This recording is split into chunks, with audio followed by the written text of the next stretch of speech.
बेटी बनी बहू। ये कहानी उस डरी हुई लड़की की है जिसकी शादी 3 महीने में तय हो चुकी है। अरे क्या रमा, क्यों उठ गई बेटा इतनी जल्दी? थोड़ी देर और आराम कर लेती ना। नहीं माँ, ठीक है, कोई बात नहीं।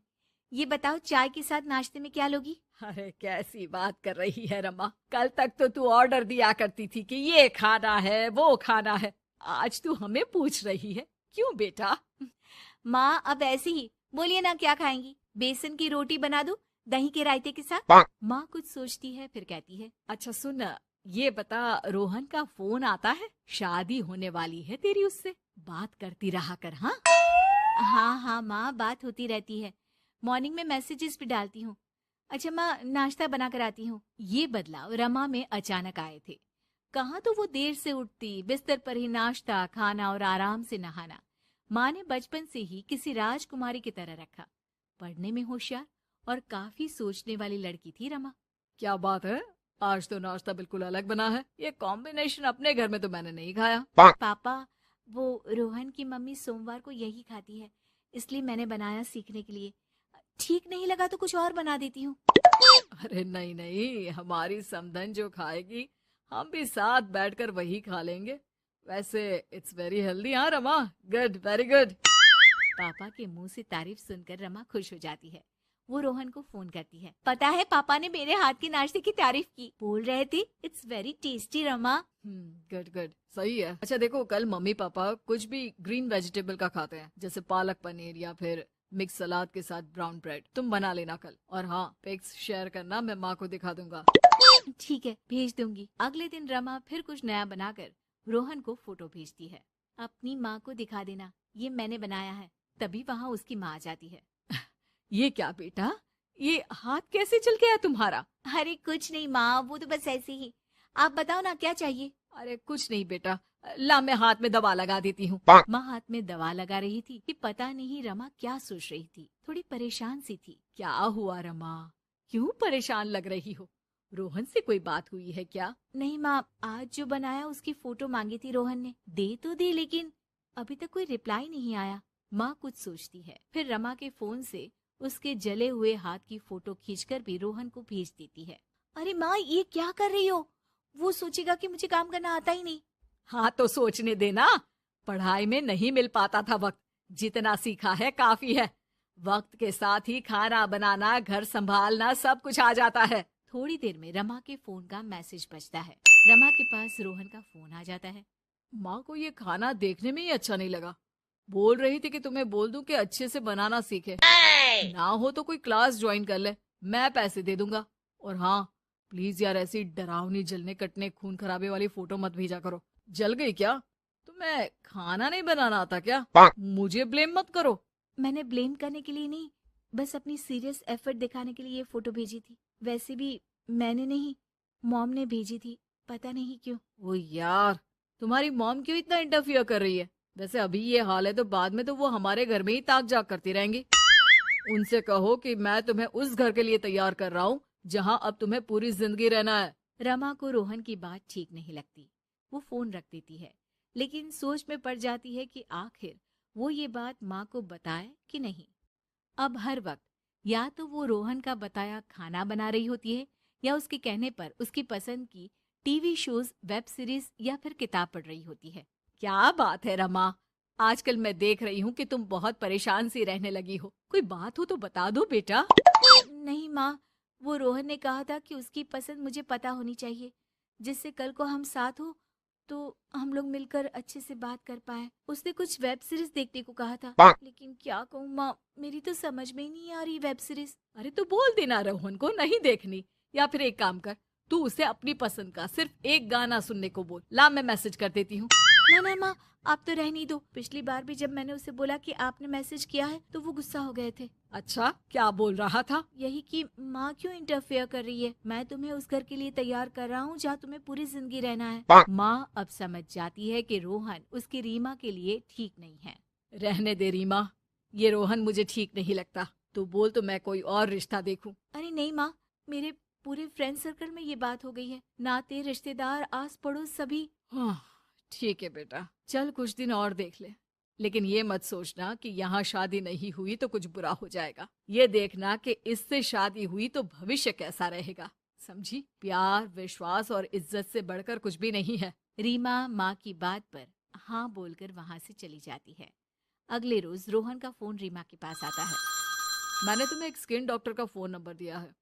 माँ बोल रही थी कि तुम सांवली हो और दिखने में भी नैन नक्श थोड़े। एक काम करो ना, तुम इनसे अपना ट्रीटमेंट शुरू करवा लो। होप कि थोड़ी देखने लायक हो जाओ। आज तक रीमा से किसी ने इस तरह बात नहीं की थी। वो ये बात सुनकर सीधे शीशे के सामने खड़ी हो जाती है। माना लड़का लड़की एक समान होते हैं, लेकिन लड़की को लड़के की तरह पालना पोसना कितना सही है? देखिए जरा। हमारी लड़की तो वो हर काम कर लेती है जो लड़के करते हैं। अच्छा है, अब तंबाकू लेने खुद नहीं जाना पड़ेगा, बहू ही ले आएगी। कैसी बात कर रहे हैं पापा? उन लोगों के कहने का मतलब है कि पढ़ाई लिखाई सब लड़कों के बराबर की है। क्यों आंटी जी? हाँ हाँ बेटा, वही कह रही हैं ये। अरे चुप रहिए, क्या हाँ हाँ कर रहे हैं? साफ बात करिए ना। बेटी पर फक्र होने वाली बात को चिल्ला चिल्ला कर बताना चाहिए। ऐसा क्या कर दिया आपकी बेटी ने? हमें भी तो बता दो जरा। तभी वहां डॉली आ जाती है। कुछ कुछ होता है कि अंजलि थी ना, बिल्कुल उसके जैसी ही दिख रही है। हाथ में फुटबॉल, सर पर बैंड। ओह माय गॉड, आज फिर? तो तुम हो लड़की जो मुझे देखने आए हो। सुनो, मैं बाइक 200 की स्पीड से चलाती हूँ। और हाँ, मैं लेट नाइट पार्टी की शौकीन हूँ। कोई प्रॉब्लम? मुझे क्यों प्रॉब्लम होगी? नाइट पार्टी तुम करती हो, 200 की स्पीड से तुम बाइक चलाती हो, तो प्रॉब्लम में तो तुम फंसोगी ना। गुड, लड़का ओके है पापा, फाइनल कर दो। सारंग और उसकी फैमिली देखती ही रह जाती है। अब मेरे ख्याल से आप लोगों ने अपनी बेटी को लड़के जैसा नहीं बल्कि लड़का ही बना दिया है। अरे तो अच्छा ही है ना, घर के काम के लिए तो फिर भी नौकरानी रख लेंगे। बहू मर्द जैसी होगी तो किसी बात की समस्या नहीं, पति का सहारा बनेगी। भाई हमें तो रिश्ता मंजूर है। और ऐसे हो जाती है डॉली की शादी सारंग से। लेकिन शादी के बाद मर्दानी डॉली के शौक लाजवाब होते हैं। अरे बहू, ये घर का सोफा सेट और गमले फूलदान सब कहाँ गया? माँ जी, वो सारे तो मैंने OLX में बेच दिए। यहाँ मैं अपना जिम लगाऊंगी। और हाँ माँ जी, जरा खाने में ना प्रोटीन की मात्रा ज्यादा रखना। शादी के माहौल में डाइट एकदम खराब हो रखी है। अरे डॉली, घर को घर की तरह रहने दो। जिम का शौक है तो बाहर जाओ ना, घर को क्यों बर्बाद कर रही हो? बर्बाद? अरे कोरोना में हाल बुरा है, बाहर जाऊं घर ले आऊं वायरस। भाई मेरा तो ठीक है, माँ बाप तुम्हारे हैं, एक तो बुजुर्ग, ऊपर से डायबिटीज के मरीज, बाकी जैसा तुम बोलो। अरे नहीं नहीं, ठीक है बेटा, सामान की बर्बादी ही बहुत है, जान की बर्बादी नहीं कर सकते। अरे करोगी क्या बॉडी बनाकर? क्या बात कर रहे हो? लड़की को सेल्फ डिफेंस की जरूरत पड़ती है, कल को किसी ने छेड़ दिया तो?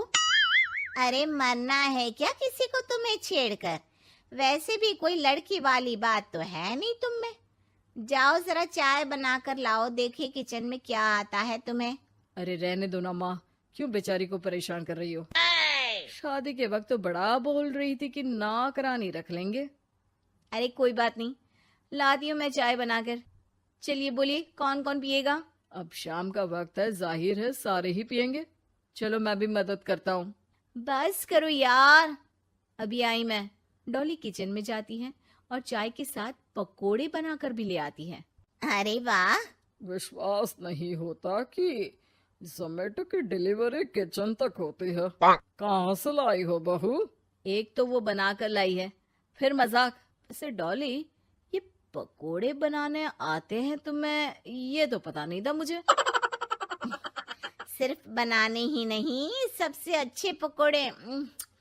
भाई ऐसे पकोड़े तो मैंने अब तक ना खाए थे। वो खाना बनाने का शौक है मुझे। क्या बात कर रही हो? कब सीखा? वो जब मेरी जॉब बैंगलोर में लगी थी ना, तो मैं अकेली रह रही थी, तभी सीख लिया। वैसे शाम को किस देश का खाना खाना है बता देना, मैं वक्त से बना दूंगी। डॉली बाहर निकलती है और बाइक चलाकर तेजी से निकल जाती है कि तभी पड़ोसन आ जाती है। अरे सारंग की माँ, क्या बहू लाई हो, न शर्माना न घूंघट। अरे बाइक पर तो ऐसे जाती है जैसे धूम फिल्म का हीरो हो। अरे आंटी आइए ना, कैसी हैं आप? अरे कमला बहन, वही मैं सोचूं, घर में नई बहू आई और तू तीली लगाने नहीं आई। तीली? अरे तीली कैसे सारंग की माँ? अरे बहू तो घर पर अच्छी लगती है, वो भी घूंघट में। सास बैठी रहे और वो खाना खिलाए। अरे बहन जी, वैसे आपकी बहू के बारे में भी बहुत चर्चा है। सुना है घूंघट के अंदर से ही गालियां निकालती है। अरे ऐसा घूंघट भी किस काम का? और नहीं तो क्या, बहू आंखों की शर्म लेकर आए तो अच्छा लगता है। आंटी, हमें डॉली जैसी है वैसी ही पसंद है। आपको पता है, कल ही उसे कंपनी में बेस्ट एम्प्लॉय का अवार्ड भी मिला है। मतलब काम भी करती है क्या वो? नौकरी करवा रहे हो? ऐसी भी क्या पैसों की कमी भाई? पढ़ी लिखी लड़की काम करना चाहती है तो क्यों ना करे? हम लोगों को क्यों ऐतराज होने लगा?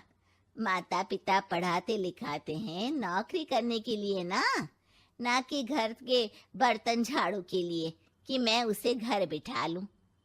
पड़ोसन समझ जाती है कि यहाँ उसकी दाल नहीं गलेगी।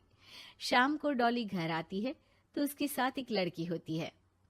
अरे डॉली, कौन है ये बेटा और इसे इतनी चोट क्यों लगी है? मेरी ऑफिस में है माँ, 2 दिनों से ऑफिस नहीं आ रही थी तो मैं ही इसके घर चली गई लौटते लौटते। लेकिन हाँ, लेकिन क्या बेटा? आंटी जी, मेरी शादी के बाद से ही सास ने मुझे मारना पीटना शुरू कर दिया था। हाँ तो घर छोड़ देती, मायके चली जाती। अरे पति से शिकायत करती, सास को समझाती। मार खाकर रोना तो सल्यूशन नहीं है ना। गई थी पापा के पास, लेकिन माँ ने बोला लड़कियों को मायके आने का हक नहीं है, आना है तो कुछ दिनों के लिए आओ। फिर क्या करती, उसी को नसीब समझ लिया। यही तो माँ बाप गलती करते हैं, लड़कियों को ऐसे पालते हैं जैसे राजकुमारी। अरे जरूरी तो नहीं कि हर लड़की को राजकुमारी ही बनना हो, क्यों सासू माँ? हाँ बेटा, लेकिन लड़कियों की इस हालत के पीछे सिर्फ माता पिता की सोच ही नहीं, बल्कि ससुराल वाले भी जिम्मेदार होते हैं। उन्हें अपने आप को बदलना होगा।